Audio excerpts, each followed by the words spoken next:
जिन लोगों का गज़वाए हिंद करने का यह ख्वाब है, जो दारुल इस्लाम से दारुल हर्ब बनाना चाहते हैं, दारुल हर्ब से दारुल इस्लाम बनाना चाहते हैं, उन लोगों के ख्वाब को कितनी चोट पहुंची होगी। आपने ऐसे वक्त में ऐसे लोगों को भेजा है, वो तमाम उन बारीकियों के ऊपर ही हमला कर रहे हैं। इस देश में बहुत सारी चीजें सरकार देती है, नहीं देती है, जीएसटी आया, अच्छा था, बुरा था, मुझे उसमें कोई इंटरेस्ट नहीं है, ये एडमिनिस्ट्रेटिव इशू है, ये चलते रहेंगे। लेकिन भारत राष्ट्र बचेगा या नहीं बचेगा, यह महत्वपूर्ण है। हम हजारों सालों से बहुत सारी शिकायत करते हैं, यह सरकार आई, इसने ये नहीं किया, ये नहीं किया, ये नहीं किया। लेकिन इस सरकार ने वो किया जिसको देश पिछले 70 सालों से मांग रहा था। और इससे किसी को वोट मिले या ना मिले, यह एक अलग महत्वपूर्ण बात हो सकती है। लेकिन ये तमाम वो मुद्दे हैं जिनके कारण आज हम 70 सालों में यहां क्यों पहुंचे हैं। इसलिए उन मुद्दों को ठीक किया जाना चाहिए था, उनको सही किया जाना चाहिए था। और अगर जो भी ठीक कर रहा है, जो भी उनको सही कर रहा है, बगैर इसके कि आपकी विचारधारा क्या है, आप किस पार्टी के हैं, अगर आप भारत राष्ट्र में आपका यकीन है, अगर आपका आइडिया ऑफ इंडिया में यकीन है, तो बिना सोचे समझे उनके पीछे खड़े हो जाएं। सरकारें आती हैं, जाएंगी, लेकिन यह ध्यान रखिएगा, राष्ट्र को समाज बचाता है। अगर समाज सो गया, जो कई हजार साल से सो रहा था, अगर उसने जागने की थोड़ी कोशिश करी है, तो उन तमाम लोगों से जो गैर राजनीतिक लोग हैं, जो विश्वविद्यालयों में पढ़ाते हैं, जो वाइस चांसलर्स हैं, यह ध्यान रखिएगा, आप कितने साल वाइस चांसलर रहे, आपके पास कितनी डिग्रियां थी, इसको कोई याद नहीं रखेगा। किसी ने पूछा पटेल साहब के पास कितनी बड़ी डिग्री थी? कोई नहीं पूछता। सिर्फ एक ही बात याद रखते हैं लोग, जवाहरलाल नेहरू देश से बाहर चले गए थे, पटेल साहब को जिम्मेदारी दे गए थे 370 को पास कराना है, पटेल साहब ने सारी काम किए। लेकिन मैं बार बार यह बात इसलिए कहना चाहता हूं कि उस दौर में भी बहुत सारे लोग थे जो बड़े राष्ट्रवादी थे, जो राष्ट्र के लिए चिंतित थे, उनकी गिनती कम हो सकती है। और अगर आपकी मंशा ठीक हो, अगर आप सच में कुछ करना चाहते हैं, तो उसके अंदर से भी एक डॉट लगाने भर का भी रास्ता आप निकाल सकते हैं। इसीलिए मैंने कहा कि ये जो दोनों बैठे हैं, इन्होंने भी तो कोई रास्ता ऐसा निकाला होगा कि राज्यसभा में इनका बहुमत नहीं था, लेकिन वहां पास हो गया। उस दौर में 370 की चर्चा के वक्त जब बार बार यह हुआ कि नेहरू जी चाहते हैं कि इसको पास कराना है, इसको लागू करना है, उस वक्त आप ही के राज्य के एक शख्स ने बहुत खूबसूरत तरीके से ऐसी बात कही जिस पे ज्यादातर लोग यह समझ नहीं पाए कि इसकी मंशा क्या है। उन्होंने कहा, अगर ये 370 आप देना चाहते हैं, अगर इसके तहत जम्मू कश्मीर में भारत की संसद और भारत की सुप्रीम कोर्ट लागू नहीं होगी, तो आप दे दीजिए, लेकिन यह स्थिति हमेशा ऐसी रहेगी। इसलिए आने वाली जनरेशन के सामने एक रास्ता तो छोड़िए कि वो उसके ऊपर दोबारा से रिव्यू कर सके। इसलिए उन्होंने कहा कि इसके आगे सिर्फ इतना लिख दीजिए, टेम्परेरी। यह आपके लिए या आपके राज्य के खाते में जाना था कि इसी राज्य के आदमी ने वो टेम्परेरी शब्द लिखवाया। बहुत सारे लोगों ने कहा ये ठीक है, टेम्परेरी लिख दिया जाए। उनको शायद पता होगा, अगर उनकी आत्मा कहीं होगी तो वो सबसे ज्यादा संतुष्ट होंगे कि उनको नहीं मालूम था जिस चीज को वो टेम्परेरी करके जा रहे थे, जिस मकसद से उन्होंने टेम्परेरी लिखवाया था, उनको नहीं पता था कि इसी राज्य से दो लोग आएंगे और उस टेम्परेरी को परमानेंटली हटा देंगे।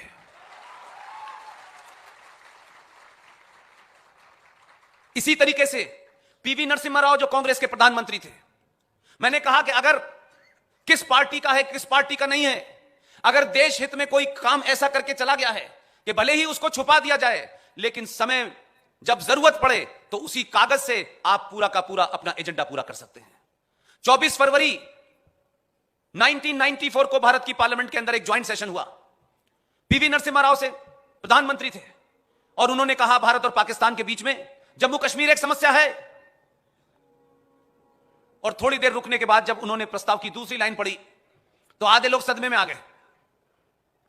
उन्होंने कहा, भारत और पाकिस्तान के बीच में कश्मीर एक समस्या है और समस्या सिर्फ इतनी है कि कश्मीर के जिस हिस्से पे पाकिस्तान ने कब्जा किया है वो वापस लेना है। यह प्रस्ताव भारत की संसद में पास हो गया। न पाकिस्तान में हलचल मची, न देश में इसकी कोई चिंता हुई। प्रस्ताव पारित हो गया क्योंकि पाकिस्तान को पता था कि भारत में जो सरकारें हैं वो इसे कभी पारित तो कर सकती हैं, लागू नहीं कर सकती।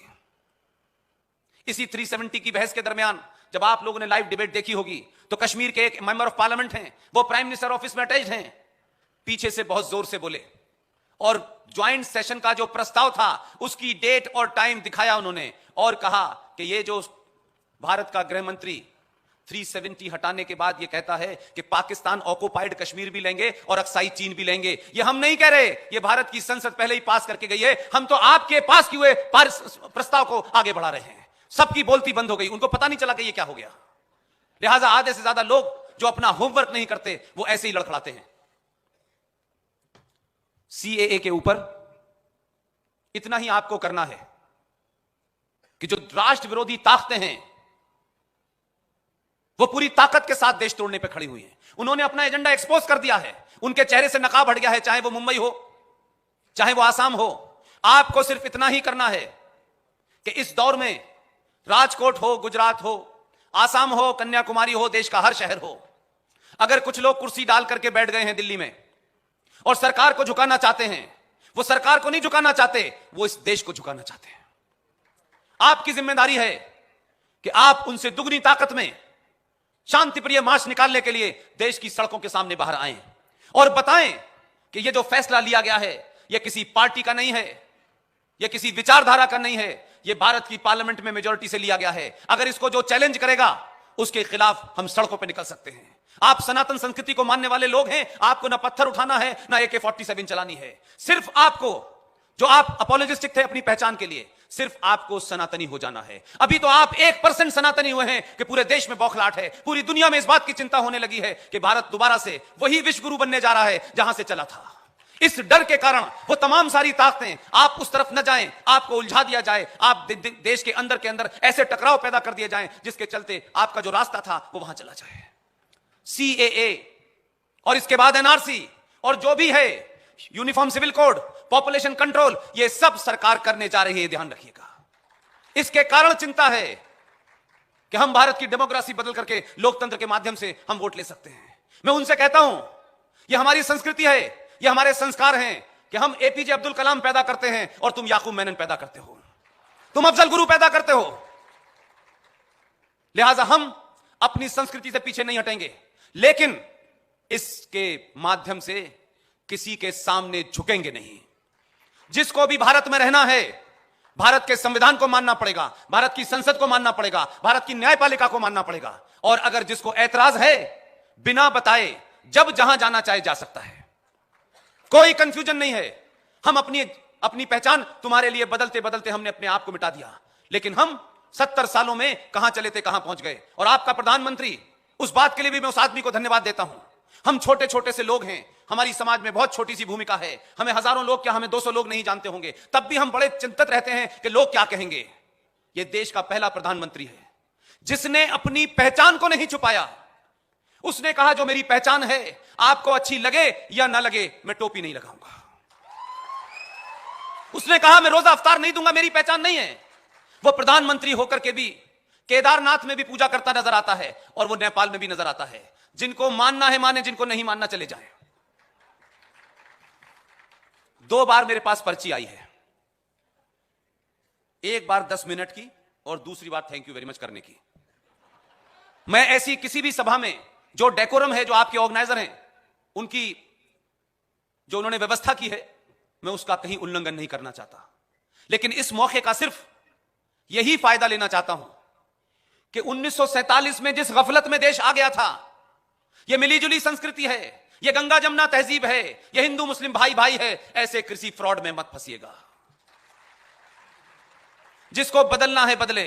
यह राष्ट्र 1000 साल के बाद इस राष्ट्र में एक ऐसा राजा आया है जिसने भारत की धरती पर गजवाए हिंद लाने वालों की ख्वाहिश, दारुल हरब से दारुल इस्लाम बनाने वालों की ख्वाहिश, धारा 370 के माध्यम से देश में एक इस्लामिक स्टेट बना दी थी।